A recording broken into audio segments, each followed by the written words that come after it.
This news is funded by viewers like you. Please support our work at democracynow.org/give. This is Democracy Now!, democracynow.org, War, Peace, and the Presidency. I'm Amy Goodman. We turn now to the damning details of the House Ethics Committee report released Monday on former Republican Congressman Matt Gaetz, Trump's first pick for Attorney General, before Gaetz was forced to withdraw from consideration.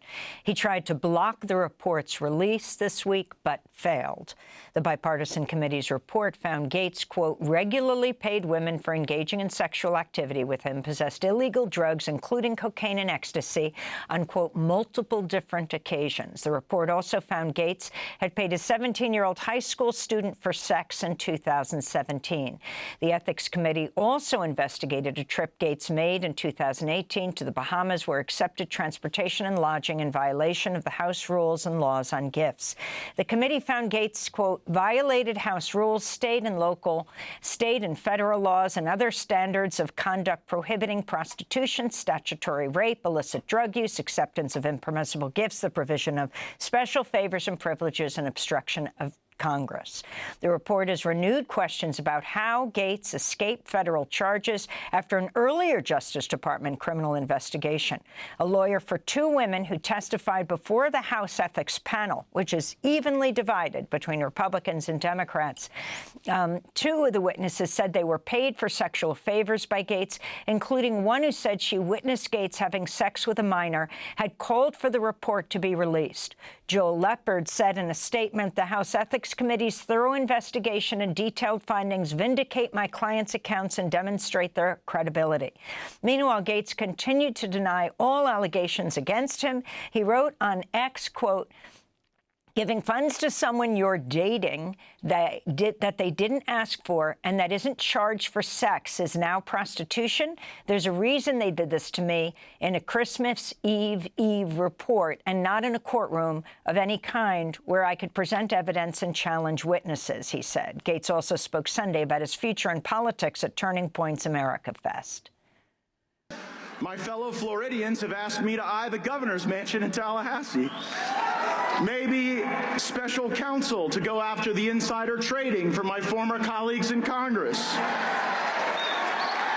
It seems I may not have had enough support in the United States Senate. Maybe I'll just run for Marco Rubio's vacant seat in the United States Senate and join some of those folks.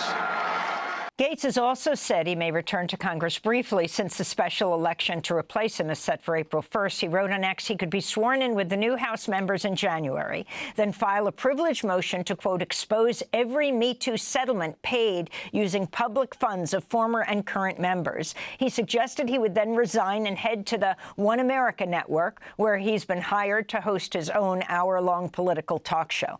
For more, we're joined in Miami, Florida, by Naomi Feinstein, staff writer at Miami New Times. She's been reporting on Matt Gaetz. Her latest co-authored piece is headlined, Former U.S. Rep Matt Gaetz Paid 17-Year-Old for Sex, Ethics Report Found. Naomi, thanks so much for joining us. So the report found, among other things, he paid tens of thousands of dollars to women for sex. Explain exactly, as you analyze this report, what he is being accused of. Yeah, thank you so much for having me. Yeah, the report is detailed. There are extensive records showing these payments from Venmo, from PayPal, from his checking account.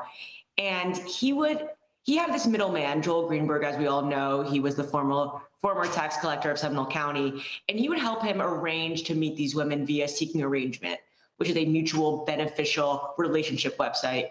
More so, you know, colloquially, sugar babies wanting to meet sugar daddies.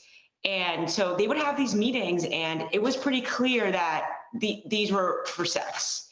And so you see in these text messages talking about payments, talking about flying to New York, flying here, flying to the Bahamas. And it's pretty clear. And the women also said they knew that, not all of them, of course, but some knew that this notion of sex and payment was expected in these relationships.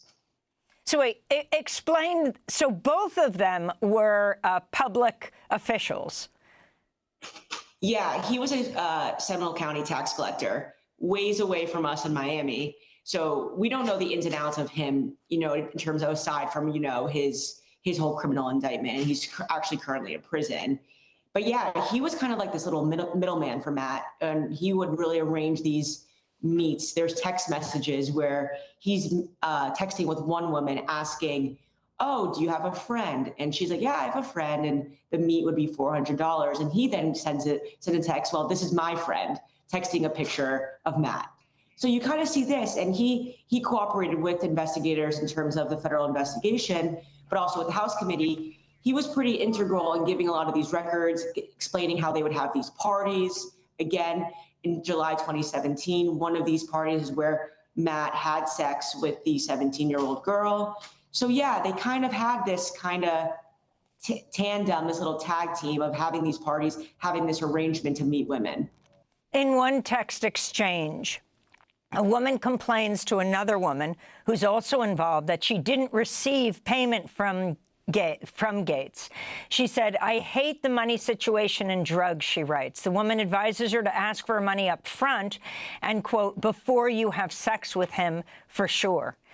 Talk about these text exchanges and talk about the significance of the House Ethics Committee releasing this report, because it meant that Republicans had to join the Democrats in agreeing to release it. Yeah, these text messages, as you just read, are pretty explicit in terms of the details. They're talking about, again, all the drugs. He's asking for, "Oh, I'll pay you. Do you have cartridges for marijuana, like for marijuana pens?" Yeah, there's constant discussions of payment. One woman was complaining about not being paid, and he says, "You only gave me a drive-by." And so there's a lot of this discussion about payment and not getting paid, again, in terms of these sexual favors. On the other front, yeah, I mean, it is shocking, I think, that they released it, given, this split party line in terms of staying in also in tow with Trump, him being, Gaetz being a fierce Trump ally. I just think the public pressure, I think, became too much. Again, I don't know, I'm not in these meetings, but I just think it's hard to escape this. And I think there would be growing calls to release it. So I think it is shocking. But again, I think you saw the public pressure kind of almost forced him to pull out of the AG race. So I think the public pressure, again, just really forced their hand. The report also focuses in part on a trip that Gaetz took to the Bahamas. Explain what this trip was. Yeah, no, it's a very, we actually we did in our 6 takeaways in our article, we kind of pulled this trip out. So it was in 2018. It was Gaetz and 2, they said, like, friends, both of which are very tied in with the medical marijuana industry. Again, we don't know who they are. And they went with 6 women to the Bahamas. Gaetz flew commercial to the Bahamas, but his lodging was paid for by this medical marijuana individual, tied into the industry. There was ecstasy. These women said they had sex with Gaetz. There's sexual activity, we don't know the extent of it.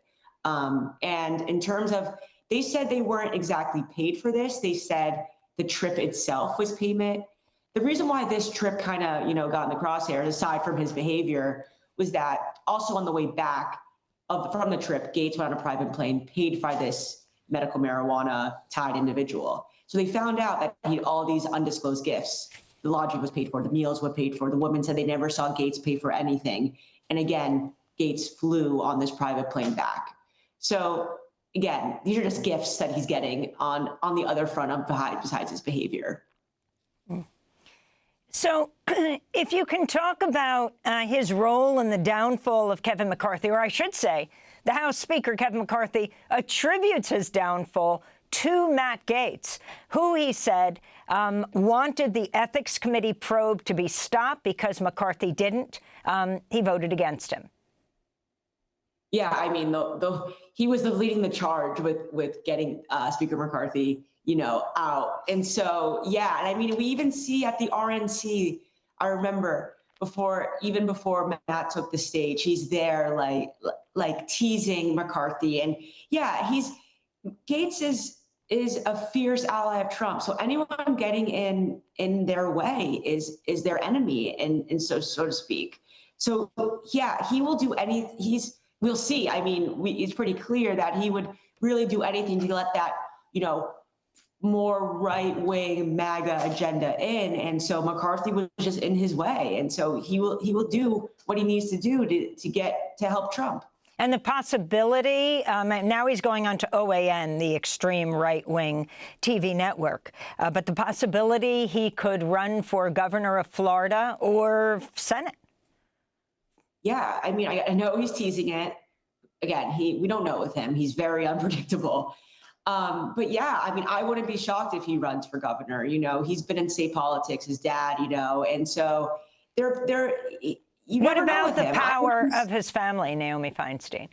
Yeah, they've just been ingrained in Florida politics. He's just known around here, and so I don't think he's going away so quickly. And so, yeah, I mean, I wouldn't be shocked if he runs for governor. Again, I don't know. Again, I'm all the way down in South Florida. We're miles away from what on the ground people think of Matt Gaetz, you know, in his congressional district. So he might be electable up there.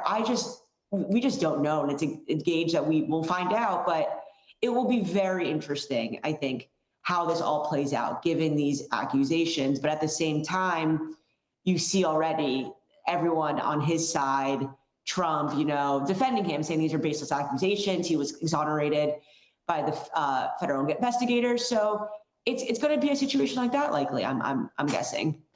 And how it's possible that President-elect Trump, I mean, so many of his picks are from New York and from Florida, where he now resides. And of course, Don Gaetz, Matt Gaetz' father, longtime Florida Republican politician.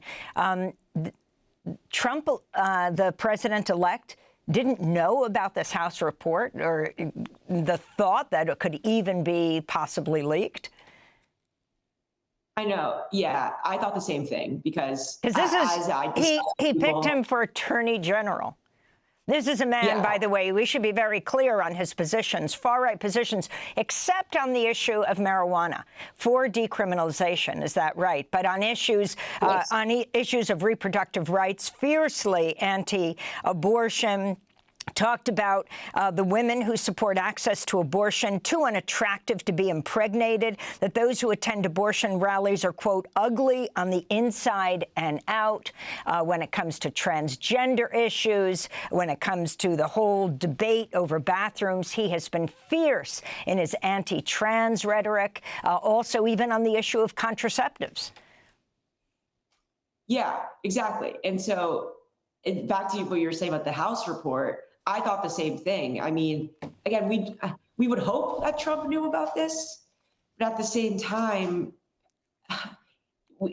nothing surprises me at this point, you know? And so, yeah, I think it's shocking that he did go through if he didn't exactly know this, but at the same time, if he didn't know this, that's even crazier considering there should be proper vetting, you know what I mean? There should be proper discussions about this, but it's shocking that if he knew all of this and still proceeded.